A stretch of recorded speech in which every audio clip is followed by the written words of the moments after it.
You're listening to The Rule of Law, the educational podcast sponsored by Allrise, where we focus on the intersection of law, technology, and storytelling. And now, here's your host, Lauren Round. Welcome to Rule of Law. Today's episode features Ethan Wall, founder of the social media law firm. In today's episode, we'll be covering the practice of social media law, running a law firm virtually, and personal branding and marketing tips for lawyers.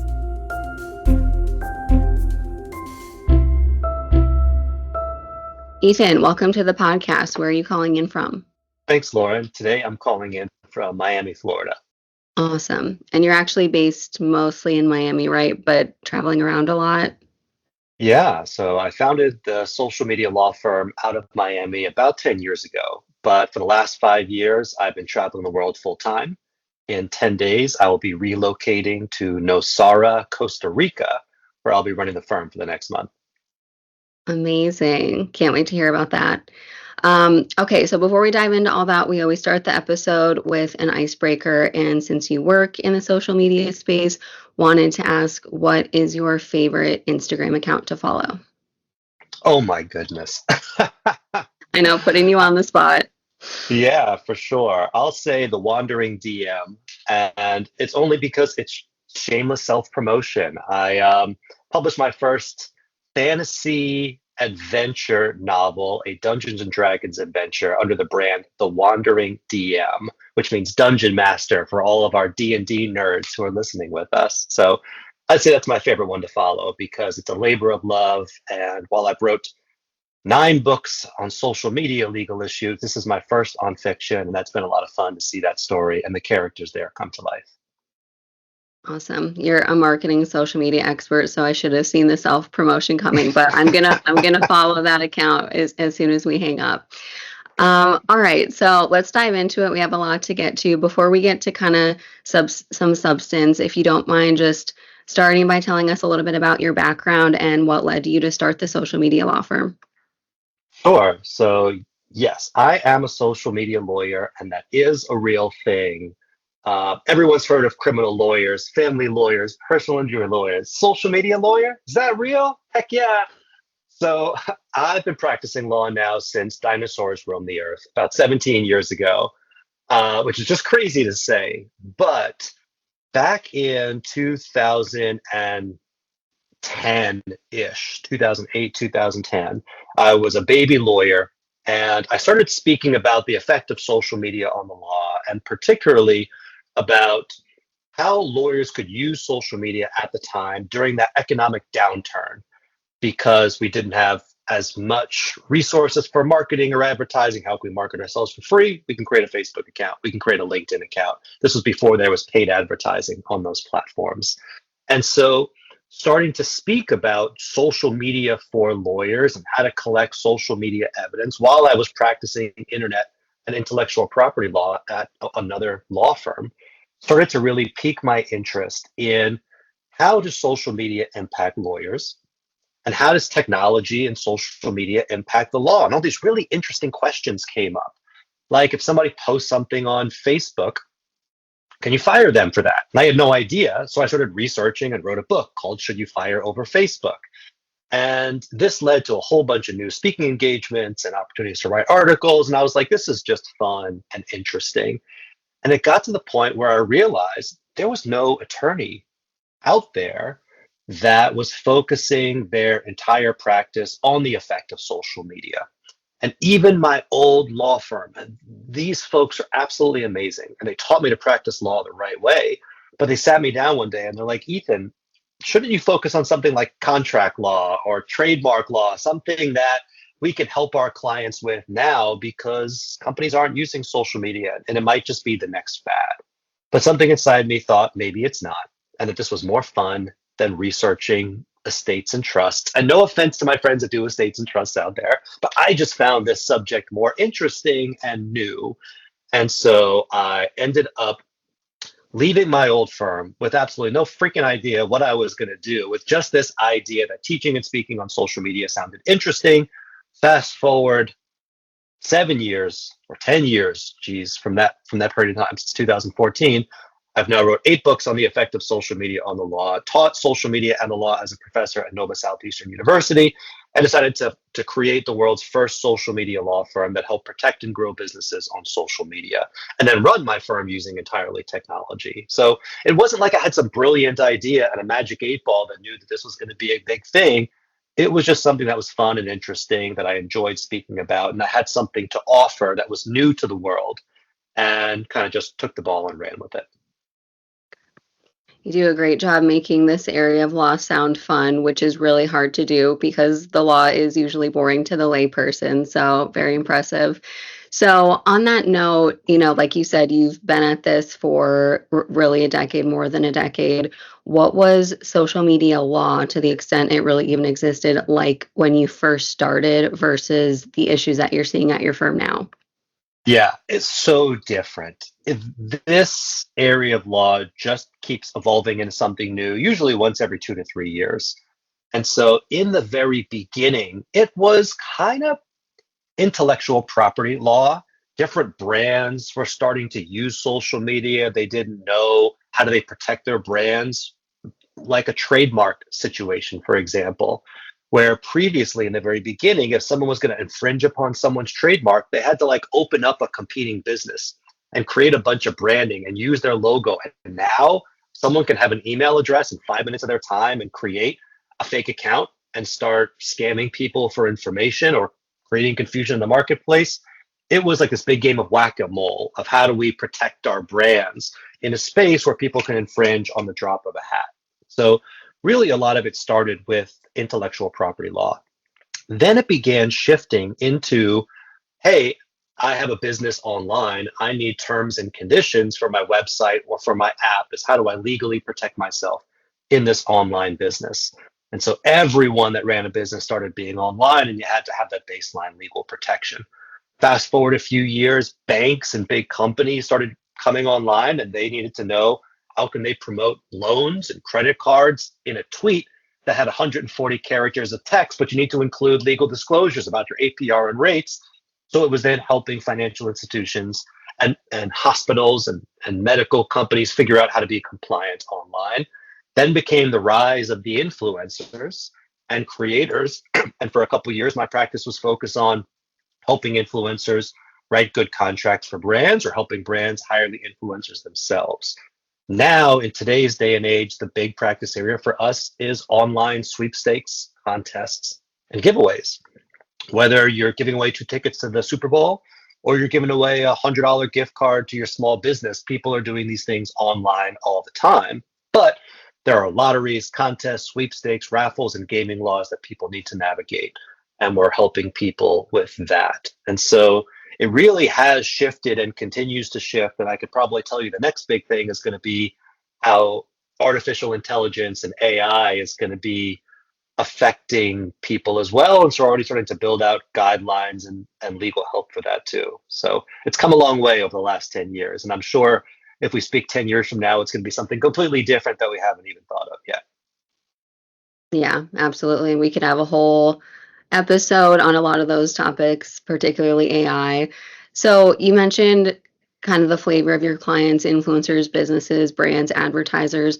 Are most of the clients you work with and hear from proactive? So they reach out to you before they're starting a project, or do a lot of them reach out when they think they kind of missed a step and might be in trouble? It's a little bit of column A, a little bit of column B, but more proactive rather than reactive. So a lot of times what happens is someone in the world gets in trouble. Kim Kardashian gets fined $1 million by the FTC for not using disclosures on a post. And so brands and influencers are like, we don't want that to happen to us. So what do we need to do so that we don't get in trouble in the first place? So I would say a lot of times the situation is someone wants to be proactive because one, it's great for them. It's much less expensive to prevent a problem than it is to have a problem.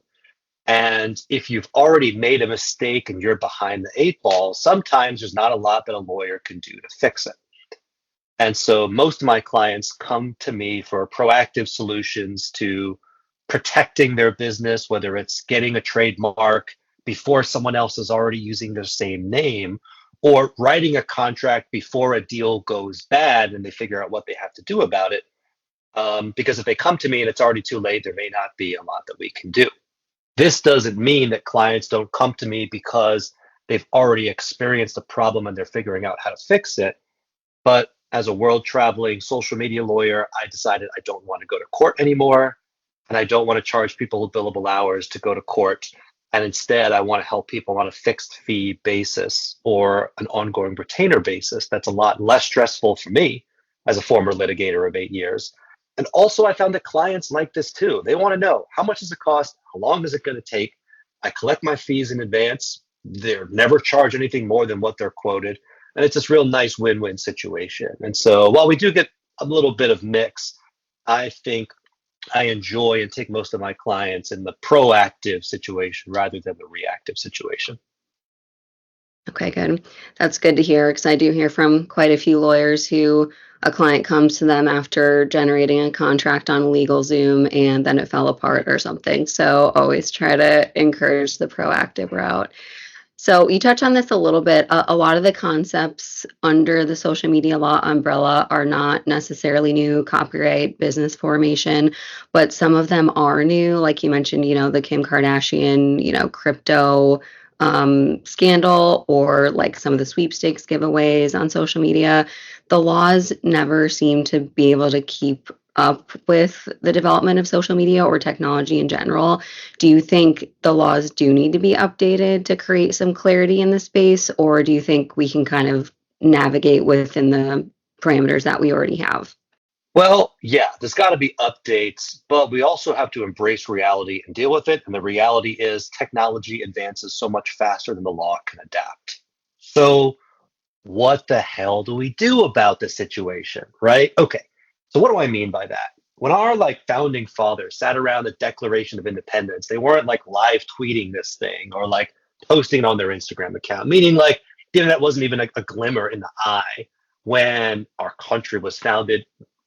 Nevertheless, when our employment laws, contract laws, intellectual property laws were created, these laws, these foundational pieces, were built pre-internet and way pre-social media for the most part, but were kind of designed to apply as the world evolves with these fundamental underlying principles. And so a lot of what my practice is, how do we apply old laws to new technologies in a way that makes sense for people until there's either case law that clarifies exactly how the law applies, or until the legislature passes a law and gives us more clarity. The problem with waiting is that, you know this, you talk with attorneys all the time, and you're listening, you're either a litigator or you know people who litigate, and you know the process takes years for a case to get resolved. And then for a case to get an appellate opinion, where there's going to be a written opinion and appeal that's going to be binding upon people, this is going to be years at minimum. Okay. And trying to get something passed through the legislature that's actually going to make sense and be codified into a law. I don't care if you've got all liberal or an all conservative legislature, and we've flip-flopped over the past 4 years. Even when they're all on the same team, getting shit done takes forever.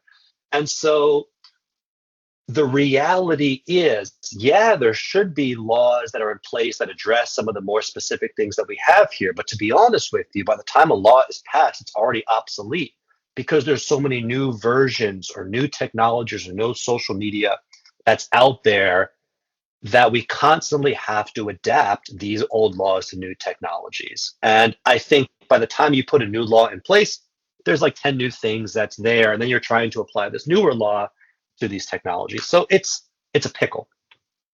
And so what my job as a social media lawyer is to really think outside the box a bit and get to the heart of the matter and say, what makes sense? What is reasonable for companies to do when they lack clear legislative or judicial guidance on exactly how something is going to work, and instead predict what the natural result is going to be and what we should do about it, so that we're not the one that gets caught, so that they're not the one that the government wants to take advantage of, or make a statement out of. And so, because usually if you're acting in good faith and you're doing your best to act reasonably in a lack of clear guidance, you're more likely going to be okay than the company or person who says, look, this is the wild, wild west, shooting my guns, doing whatever it is I want to do because there's no clear laws. You're usually the one that's going to get caught, and usually the one that you put yourself in a higher degree of risk. And so I do think that we need more legislative solutions that make sense, but we also need to live in a world where we're going to live with a lot of gray area and uncertainty for a while and do our best to make the right decisions under the circumstances.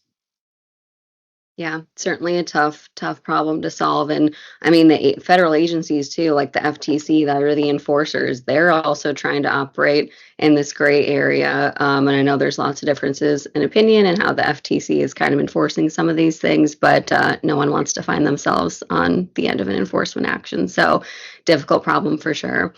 So I want to pivot to your practice specifically. You mentioned you travel nearly full time, you run your firm totally virtually, and we could have a whole episode on, your travels, but running your firm completely virtually, having employees, I think, that's very attractive to a number of lawyers, especially the younger generation coming up, having that flexibility and running things virtually, totally virtually. What have you learned running your practice this way, and what's some advice that you can share with lawyers that may be considering pursuing that route? Well, I'd say if you can dream it, you can do it. Whatever you want to do, there's a technology solution out there that's going to fit and that's going to work for you. So dream big and figure out how to be able to do it on the back end. While also understanding that we have really serious ethical obligations to our firm, to our clients, and to the rule of law also. And so while there's complete flexibility, we also have to be very smart about the safety of our clients' data, the safety of our case information, confidentiality, ethics, the whole 9 yards. And so for me, I had the benefit of, before I went fully remote, I was hybrid. So I was where a lot of our listeners are right now. I worked for a law firm that had systems in place that were set up. And they're probably antiquated, but they were in place. So we had LexisNexis and we had Westlaw and we had a case management system and we had a whole bunch of old dusty books and we had like billing software and all of these things. And they were all great. They were great tools. But I, as a solo going out, wasn't going to be able to afford that gigantic suite of services, nor did I really need all of that stuff when I was solo. I needed to be more nimble. Then as the team grew, I needed tools that scaled. And so after I left big law, I call it medium law, we were about 30 attorneys. I started my own firm and I was living in Miami, but dating someone that lived in Tampa. And so I was flying to Tampa about every weekend or about half of the time there, half of the time here. So I needed to start creating systems that enabled me to be remote. So I needed some place to store my documents, and I started using Dropbox. I needed a project management software, so me and my team knew exactly what we were talking about, and we started using a product called Asana. And that actually also became our CRM. Even though it's not made to be CRM, it's just kind of how we built it. We needed a way to communicate, and so we began using Slack. And then we needed predictable ways to use these tools. And so when I was in the office, we used to have like our daily check-ins.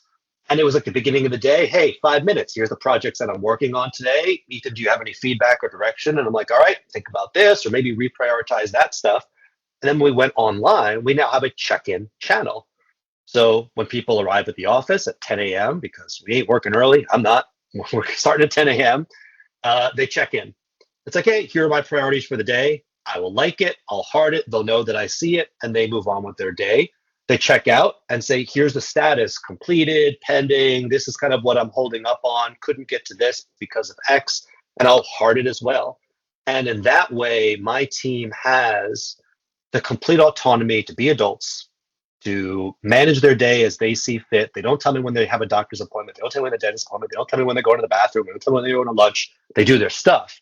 but they know these are where the documents live. This is our process and procedure for how things work. Here's where we're updating our client tasks. Here where the documents are stored, and it works for us. And the more that we grow the firm, because we're not really growing a ton in terms of size. We were bigger at one point. We didn't like it. We got more nimble and ended up shrinking the firm to kind of be a little bit more of a lifestyle based firm as opposed to growing to 10 plus employees. We just didn't want that. We started implementing new technology solutions that integrate and work well together. So, for example, we use Calendly to book appointments that sync directly to our calendars, or we use DocuSign for people to generate and sign engagement letters without things going back and forth via email. Keep finding new technology solutions that allow us to be lean and take on a higher volume of work while maintaining a lower degree of stress and enabling this traveling lifestyle that allows me to work from anywhere while we're based in Bard and have our offices here in Florida.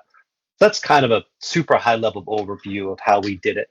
And it's something that was kind of grown and it continues to evolve over time. And we absolutely lean into technology solutions every chance we get to say, how can we make this easier? How can we do this faster while still maintaining a high degree of quality? How can we pass these savings off to our clients because we're super efficient and therefore can offer more competitive rates because it takes us less time to do work that would have taken us more time without the technology in the first place. Yeah, absolutely. And yeah, I think you have implemented all these technologies kind of organically out of necessity for, being nimble and being remote. But I think even firms who aren't going remote are going to have to implement a lot of these things to stay competitive, right? Like doing a lot of these things manually just isn't going to work anymore. So we'll see. The jury's still out on firms who are going to continue to resist and who are going to continue to do things the old way, use paper checks, and those that evolve. So we'll see. Let's pause for a moment to hear a word from our sponsor, All Rise. If you're like most other legal professionals, you're probably trying to determine the best way to implement AI technology at your firm. You want to be able to leverage the power of AI, but you don't want to take it over your operations. All Rise can help with that. We provide law firms with a comprehensive law practice management system powered by Microsoft's award-winning Copilot AI engine. Copilot is seamlessly integrated into every All Rise software module: marketing, CRM, matter management, document management, and accounting.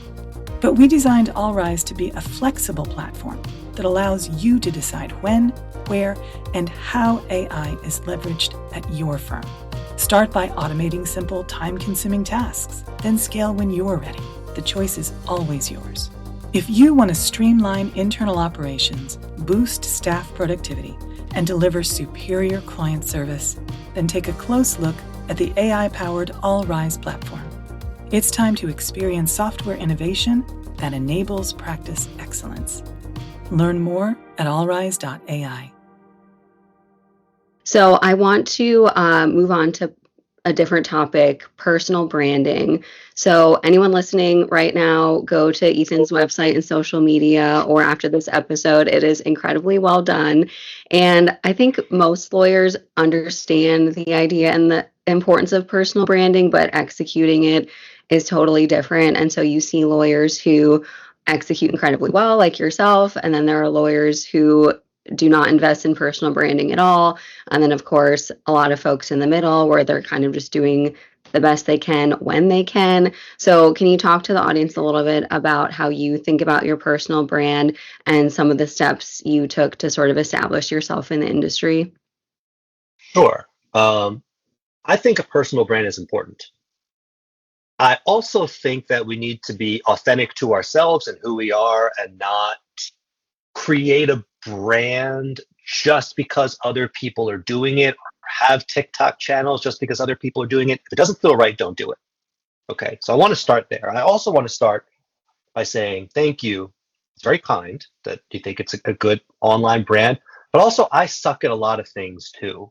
You don't have to be social media law guy or gal in order to be great online. In fact, I too experience things like, hey, I'm 43. Maybe I'm not really made for doing a ton of TikTok videos, and it doesn't feel aligned for me. And I also feel the pressure of having to, like, should I be an influencer too? Because I serve influencers.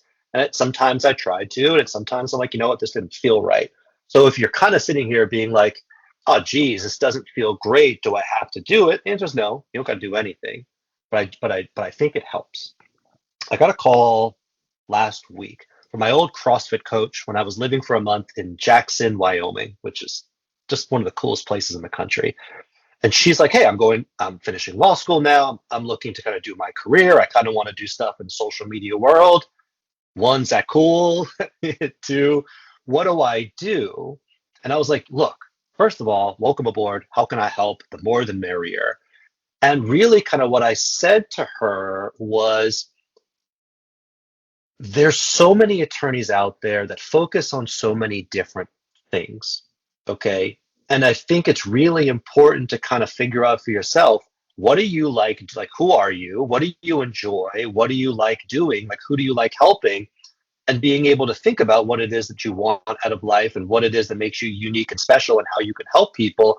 And then follow that niche, because there's millions of lawyers in the world.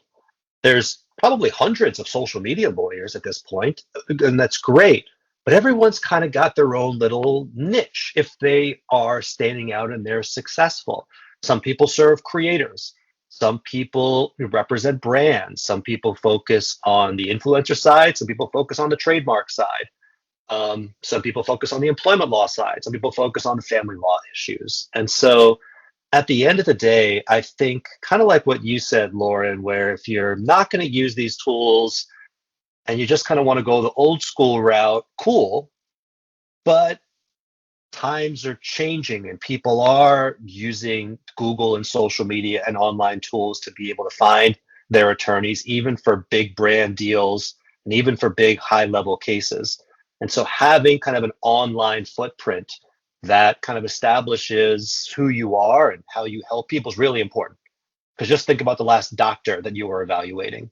Think about the last time that you went to a restaurant when you were traveling into town to see what was good. Think about the last time that you got recommended to somebody. What did you do? You probably Googled them. You probably searched them online. You might have clicked a few of their videos. You might have scrolled through the first page of Google. You might have taken a look at some online reviews. This is just what people do nowadays. And I think your personal brand, however it is that you want to define that, is really what is your digital footprint online that you want to be able to present to the world. So when people are naturally going to search for you on whatever platforms that they're going to use, that they'll be able to kind of get who you are and get your vibe and see if you're the right fit for them in a sea full of amazing attorneys that are out there. And so I think for me, I just happen to be lucky in one sense that I've been doing this for so long that if you Google Ethan Wald, you Google social media lawyer, you're probably going to see a bunch of speaking engagements or a bunch of articles or things in the news. You might see a handful of nice online reviews. You might check the social media channels and see me speaking on some videos and kind of get who I am. And you get enough to say, not, hey, I definitely want to hire this guy, but cool, I know what this person's about and how he's different from some of the other lawyers that are out there. You'll probably get them a little bit more conversational, that it's a little bit more of a modern firm, that I kind of travel and live like a lifestyle-based brand, a lifestyle kind of based law firm. And if that aligns with you, great. But if you want something that's more corporate, more big law, because that's the thing, I'm probably not going to be the right attorney for you. And that's totally cool and totally okay. But I really think having a personal brand is establishing what your digital footprint is. And whether that's using social media to create short videos, whether it's having a blog that writes a lot of scholarly articles, whether it is showing how celebrated you are in the legal industry by being on different boards or being part of different events or networking and being able to showcase that, cool. You kind of find what works for you, what feels comfortable and what feels authentic, and put those things together, whether they're on your website, whether they're on a third-party site like Google, or whether you're using social media. And I think that's kind of the way to think about it, because at the end of the day, people are going to Google you. They are going to search for you online, and they're going to make a decision based upon the impression that they get. And your personal brand, I think, helps with creating that impression. And just like a first date, when you cite to somebody on Bumble, first impressions do matter. And people make quick decisions. So give them something to think about, put your best foot forward. And I think that's kind of what a personal brand is. And that's kind of how I've used it to help with mine. Staying on the topic of marketing, but zooming out a bit, for firms that aren't going to invest in personal branding, whether that's preference or it's just not a good fit for the firm, what are some practical tips for firms that want to execute an effective marketing plan but don't really know where to start? Most firms aren't marketing experts, and a lot of them don't have a marketing expert in-house. So you mentioned, having an online presence, being authentic. What else should firms be doing as sort of a marketing baseline? Yeah, I think the first thing is that if you're a big firm, your firm is the brand. But most people these days don't hire people based upon the brand. They hire people based upon people. And so I think that as a larger firm, you want to be able to establish your online platforms in a place that makes sense for you. Are you more of a LinkedIn based firm? Great. Are you more of a B2C type firm? Then you may want to have an Instagram or a Facebook presence. But I do think highlighting the human side of your firm matters, because that's what people care about. Like, maybe you like a really cool product that's out there. Okay, cool, that's fine. But usually you hire people in a professional services firm because you know, like, and trust the people that are there. And so I think highlighting your attorneys, highlighting your staff to the extent that you have permission to, highlighting your clients, highlighting how it is that you help people, how you solve their problems, making it less about your brand, here's how cool we are, and more of here's how we can help you, or being able to highlight your team members and staff so that people kind of get to know your culture, get to know your vibe, and get to know the solutions that you offer, I think is really helpful. And so I think if you're a big law firm that's out there and you're thinking about where to start, you got to think about what is your brand, what is your messaging, and make sure that things are professional, ethical, and above board. But also, what are things that people who are checking me out online actually care about? And sometimes it's the results, and highlighting the great results that you got and the clients that you were able to obtain that for. Sometimes it's the people and their values. Sometimes it's giving back to the community and how you help, and coming up with those different types of pillars. But I would say, kind of in a world where marketing used to be, it's all about me and how great and how cool we are, it is shifting a little bit. And I think highlighting that authenticity and highlighting how you help people, highlighting the people or companies that you help, and celebrating and highlighting the people that help you get there, like your attorneys and staff, I think is going to be a really good thing to think about. Because at the end of the day, I think as we get into a more online environment, people care more about that stuff and they want to connect with you. And it is harder to connect with a brand than it is to connect with the people that make the brand and the people who the brand have helped along the way. So I want to close out with a lawyery question.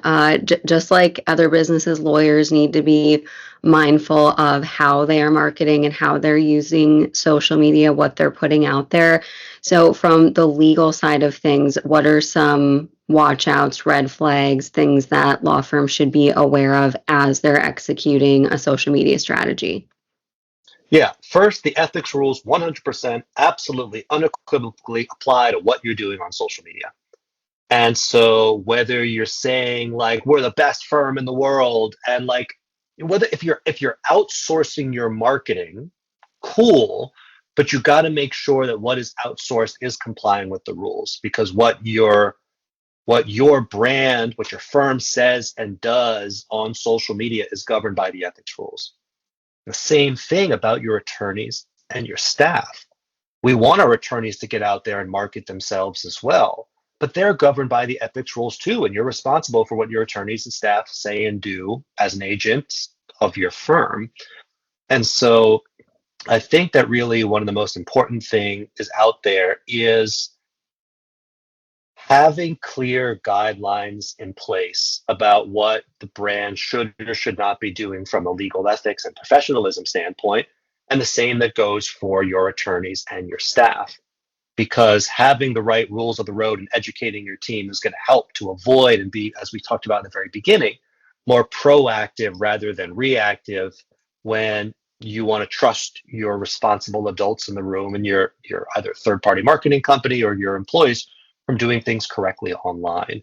I can say a lot of the times that I'm consulting with a law firm on their marketing, it's, hey, I hired an SEO firm and I learned that they were using some other law firm's keyword in our Google ads that are getting us in trouble because I didn't have the oversight of what it was that they were doing. Or I didn't realize that one of the attorneys at my personal injury firm learned that someone they followed on Facebook got into a car accident and they commented on it and said, hey, give me a call, I can help. And that was an unethical solicitation or direct contact with a prospective client that wouldn't be allowed under the rules. And so I, as kind of an attorney, but also someone that's got my head into marketing and social media and technology, don't come from the standpoint of just because there are ethics, rules, and laws, you shouldn't do it. But you should do it in a smart way, and you should do it in a responsible way, and you should be aware of the risks that are out there and implement some guidelines to help your firm and help your third-party marketing agencies and help your attorneys and staff market your brand as effectively as possible without putting your firm at trouble with either the law or the ethical rules themselves. Yeah, absolutely. Well, Ethan, thank you so much for your time today. So much good information for our listeners. What is the best way to get in touch with you or follow you? Sure. If you want to learn about the Social Media Law Firm, look up the Social Media Law Firm. You'll find us on Google. You'll find us on social media. You want to find me, where I'm at traveling the world, you Google Ethan Wall. Search for him on social media. I'm sure he's doing something unusual and interesting. So those are the best ways to find me online. Awesome. Thank you. Thanks for listening, and join us again for another Rule of Law podcast from All Rise.